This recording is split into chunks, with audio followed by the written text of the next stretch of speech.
Hey, welcome back everybody. So today I'm at another location picking up some logs. This one happens to be a home build site where they come in. They had to clear off some trees, and my other job was actually just right down the street from here, and that's how I came across this one. So anyway, this is I came by here and I seen these logs sitting out here, and so I was wondering how to get a hold of the guy.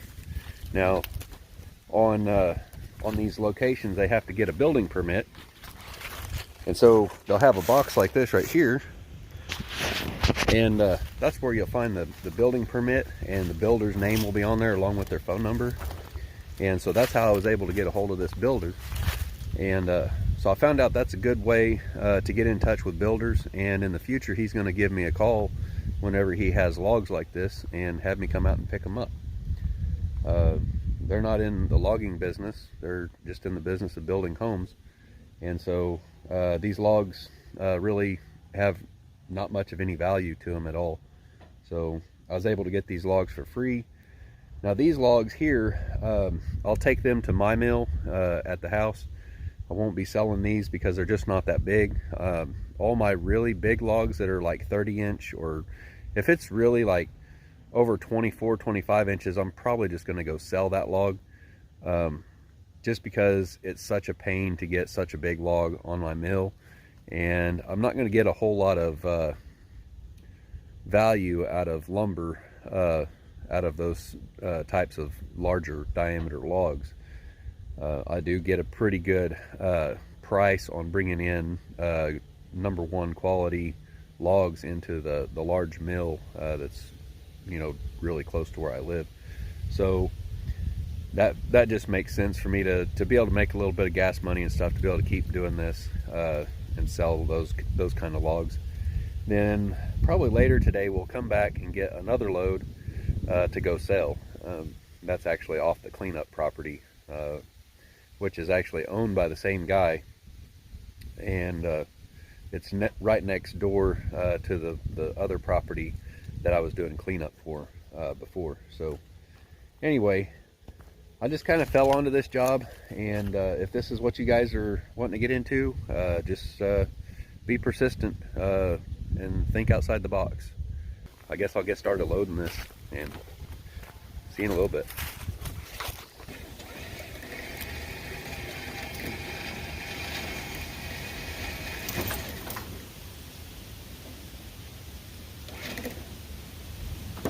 Right underneath the trailer. I guess I might have to pull up a little bit. What a bummer.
right, guys, got her loaded, got it chained down, and so now I guess I'll see you on the other end when I start unloading this.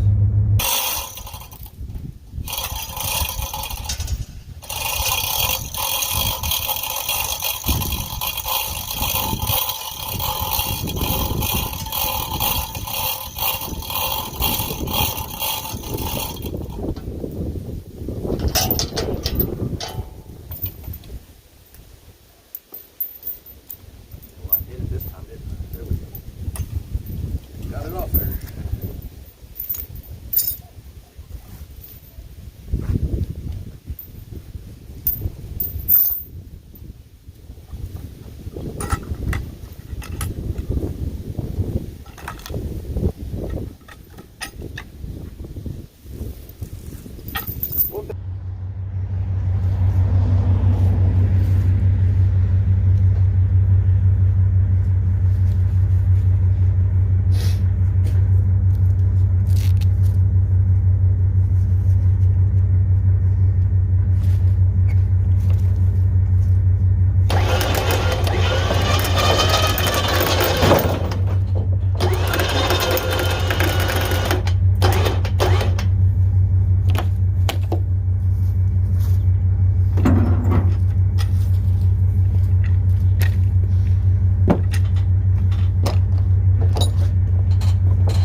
There it is, guys. The big mill wouldn't buy this one from me because, well, it's what they consider a 6-footer. It's a little over 6 foot. It's almost 7, but red oak, they won't buy it unless it's at least 7'6", 7'4", 7'6", something like that. So, yeah, I guess I got stuck with it. I was hoping to make a little money off of it, but it seems like every time I take another one of these logs, it don't matter if it's red oak or white oak or ash or hickory, it don't matter. The hickory they paid me all right on, but I don't want to get rid of my hickory. Hickory is what, you know, I like. Hickory and pecan and walnut, white oak, red oak, yeah. You know, red oak, well, if it was a little bit longer, I'd probably use it on the trailer deck here. I still may end up using it. Probably not, because I think I need like 8-footers to do the deck on this trailer, because it's like 16-foot sections, you know, or 16-foot long on the main deck, something like that. I think it's like 16 or 18, so 8 or 9 foot. So yeah. Anyway, the more, there goes my phone again. The more logs I seem to take in there, the less and less they give me. The very first log I took in, I mean, I admit it was a really good white oak, and they only gave me $219 for it. And honestly, I thought it was worth a lot more than that, but apparently it wasn't. You know, so I guess from now on I'm just gonna have to mill them up myself and sell the lumber. I'll get that, use the lumber. So yeah, it's I don't know. We got another mill down the road here. They do pallets, and they said they'll buy cants off of me, like 6x6, 6x8, 8 foot to 10 foot long. You know, 8-footers or 10-footers. But they only want to pay like 47 cents a board foot. I don't think so, guys. 47 cents a board foot. Yeah, if I have a post or something that's you know, got the pith in it, I may or may not take it over there. So I'd have to have a whole bunch of those things stacked up around here for me to sell it for 47 cents a board foot. I mean, right now I don't have a pile of wood laying around here that I can just build a barn out of. So yeah, I think I'm going to be stacking wood up for a while before I sell any more to them. I'm just going to have to go get me a part-time job or something. I do have another cleanup job I have to go and bid this afternoon, so hopefully that will work out. Hopefully I'll get that job. It sounds like it's going to be a pretty long job, actually. Supposedly it's like 5 big trees, and then there's some other trees that they want maybe taken down and milled up, and they want to know, you know, kind of what my opinion is on maybe what they're worth or something. But you know, the thing is, like, wood is worth a lot when you do all that work to it, and or if you pay to have that work done to it. You can have it milled and everything, but until it's dry and it's actually sold, it's not worth a whole lot. You can put whatever price tag you want on it. It could be a while before it sells. It could sell pretty quick. I do sell a little bit of green lumber here and there. Some of these slabs, you know, I take pictures of them, put them out there on Facebook Marketplace, and that way, you know, if somebody wants it right away and they want to deal with, you know, drying it properly and all that, and I can, you know, turn a little bit of money, I sell it pretty cheap. And people think I'm selling it for dry wood prices here. They're like, oh my God, that's so expensive, and it's not. I mean, you know, some of these slabs, depending on what they are, how nice they are, and the figure and whatnot that may be in that slab, you know, I don't know until I cut it open people are like, well, how much is this tree worth? And I'm looking at a tree and I'm like, how can you put a price on a tree? You know, you can calculate board footage that you think you're going to get out of it. And you're probably going to, you're probably going to rip yourself off if you do that. So I won't do that. I know what the mill will pay me, and which I think is kind of a ripoff. So I can't pay a customer more than what the mill will get me for a log. When the log's down on the ground, I can grade it. I can look at it, grade it, and I can tell them about how much the mill's probably going to give me for it. And if there's some checking, twisting, shake or something like that, they're going to dock for that. If there's a little bit of rot in it, they're going to dock for that.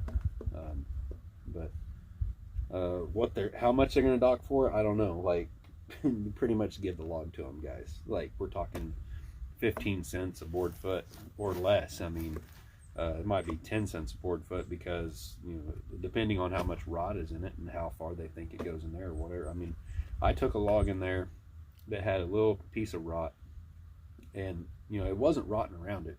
There was no rotten wood there.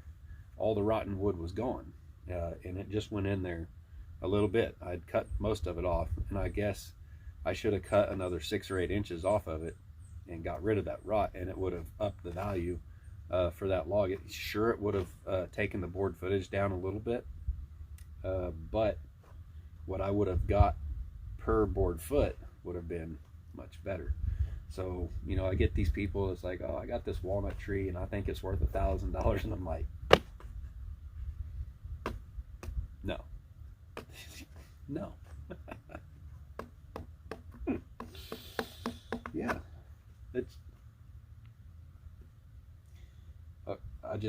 I don't know what to say to people who think that their little walnut tree is worth $1,000. Sure, I mean, once I cut it up, cut it down, do all the felling and getting rid of the brush and cutting everything up and moving everything, getting it over here to the mill, and then I cut it up. Sure, I might be able to eventually, after it dries for a year or two, or if I go pay hundreds of dollars to somebody to put it in their kiln, because my kiln's not done yet. It's pretty much a summertime kiln right now. So, it's not drying any wood right now. The wood's probably in there drying out a little bit. Some moisture's coming out of it because it's warming up inside there. It's warming up out here.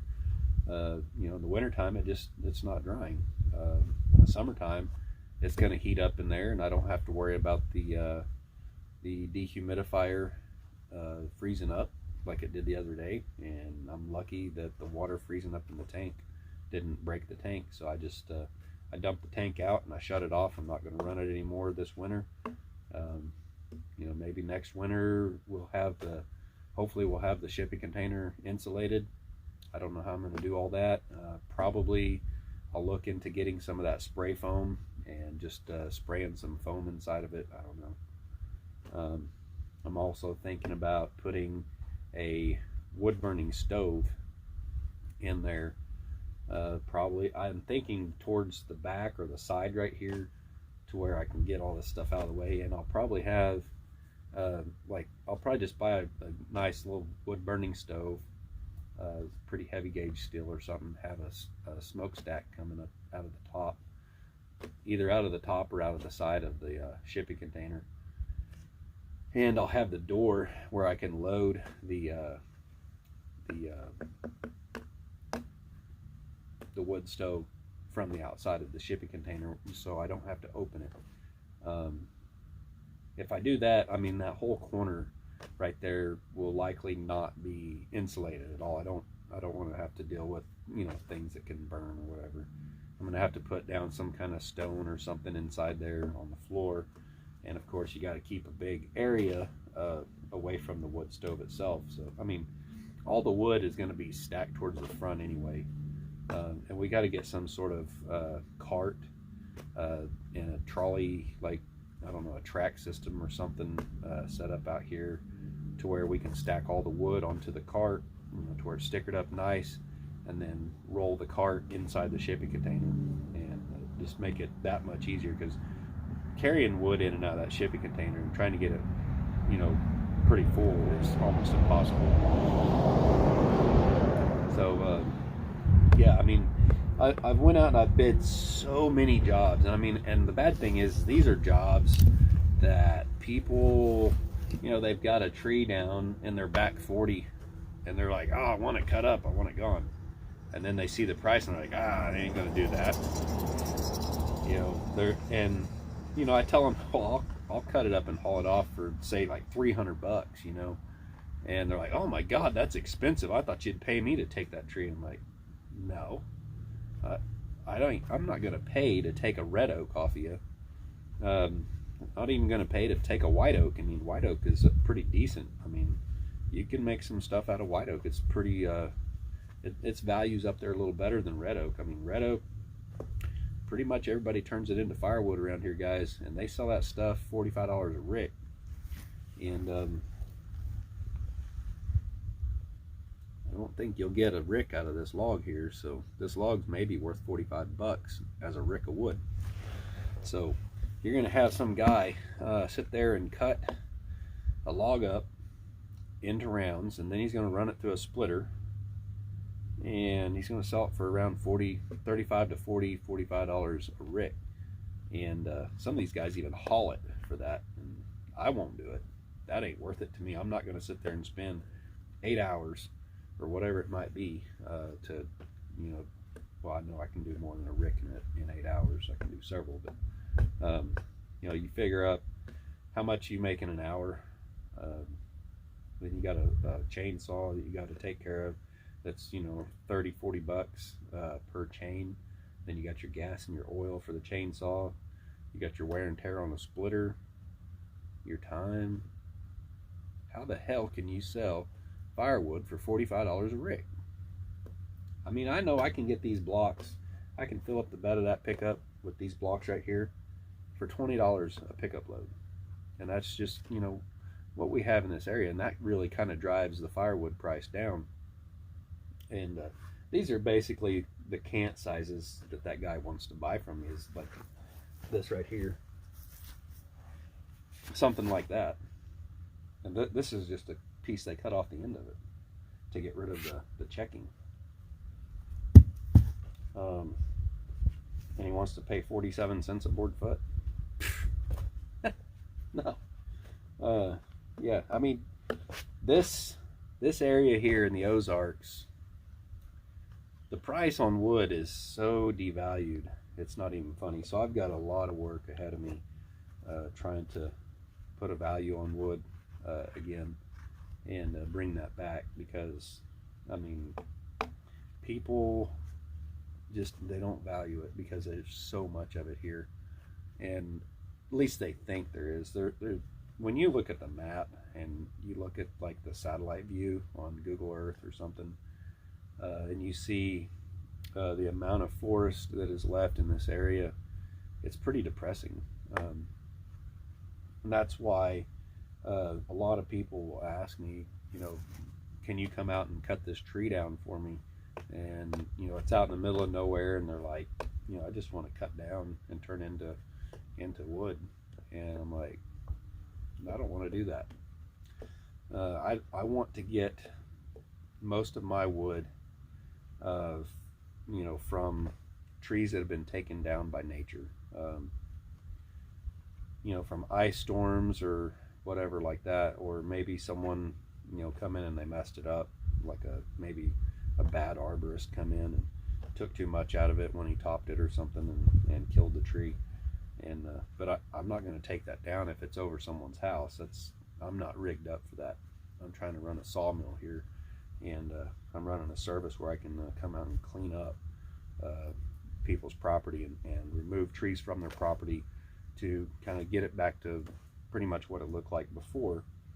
And they're not even wanting to pay me for the cleanup service, and I'm just like, you don't even realize how much work that is. You're talking like, for one man, you're talking like 2 days work minimum for a good large oak tree, and it'd be several loads. I mean, honestly, I can only haul like 2 of these logs right here, 2 or 3 of red oak on my trailer and be legal on weight. So I've got that to worry about. You know, trying to push the limits a little bit. I don't know how much it weighs, to be honest with you, but you know, got to stay under that 12,000 pound mark, or if I get pulled over and they get the scales out and they weigh me, yeah, there's some hefty fines to that. Even though I'm not a semi truck or, you know, really doing this as a business, as far as the wood I'm bringing here, I'm just trying to make ends meet, trying to help people out on cleaning up their property, and you know, I got to pay bills too, just like everybody else. So I mean, it is kind of a business. I'm getting it started up and going, but it's definitely not paying the bills right now. I mean, I can go tell someone that I'll take a tree out of their yard for $300, and they're, you know, and some people are just flat out bitchy about it. You know, I'm giving you that tree. Like, I don't want that tree. Like, I didn't really want this one. I went and stopped and I said, hey, you want that tree gone? And she goes, well, if you want it, you can have it. Well, I messed up on my marketing right there, or my negotiating somewhere. And when I started that conversation, I messed up, and I got to figure out how I'm going to start those conversations. You know, but I mean, the logs were already cut up. Somebody else came in, they cut them up. They were actually stacked up pretty neat, and well, not really neat. They were just in a pile. All I had to do was hook a chain around them, drag them up on the trailer, and bring them home. So not any real work there. So I was like, okay, yeah, I'll go hook up to them and load them. But at the same time, I have risk involved there. I'm moving my equipment onto someone's property, my pickup and my trailer, and I'm dragging stuff across their property. And I'm not charging enough to cover my risk, or even my fuel. I mean, I picked it up for free, so you know, it actually, nothing's free. It still costs me to go get it, and so that's how I'm going to be, you know, justifying that I have to charge to sell this wood. Now, I got quite a bit here. I got quite a few white oaks and red oaks. And I've got a pecan over there, white oak here, red oak there. I got one pine log up here. It's pretty interesting too. All the bark's off of it. Looks like it's been a standing dead one for a while, but there's no rot. There's a little bit of white fungus on the outside of it, but when you knock on it, you can tell that's a good solid log. You can hear it ring all the way down it. So that was really surprising. It was in a pile that they pushed into a pile, and I seen it, and it just looked really nice. I don't know what kind of pine it is, but it would definitely be a nice piece for a log cabin or something. So I don't even think I'm going to mill it up. It's probably just going to stay in log form like it is. It might become part of the enclosure that I got to build for this sawmill. I don't know how I'm going to do that, but I've got to get something built, some sort of lean-to or something over the sawmill. And quite honestly, what I need to do is I need to build a pole barn out here over it. I just need to have a big pole barn over this thing. I think I might be able to swing that in the next 2 years or so. But I guess in the meantime, I'm just going to have to go get a tarp and cover up the sawmill. Because, well, it doesn't deserve to be sitting out here in the rain and stuff all the time. And I probably need to get a air hose out here from the air compressor so I can just go kick the air compressor on and be able to blow all this sawdust off of it. I'm going to have to get in here with the cart and a shovel one of these days and start shoveling some of the sawdust out. It's starting to pile up pretty good. You get a lot of sawdust from the sawmill. A lot. I was surprised. I mean, like, there's a whole log there worth of sawdust, it looks like. But and I haven't really done a whole lot of cutting, you know, not that I thought. Anyway, so I guess that'll be all for today. I just wanted to show offloading this log and how the trailer worked. And I guess I'll see you guys on the next one. Thanks for watching.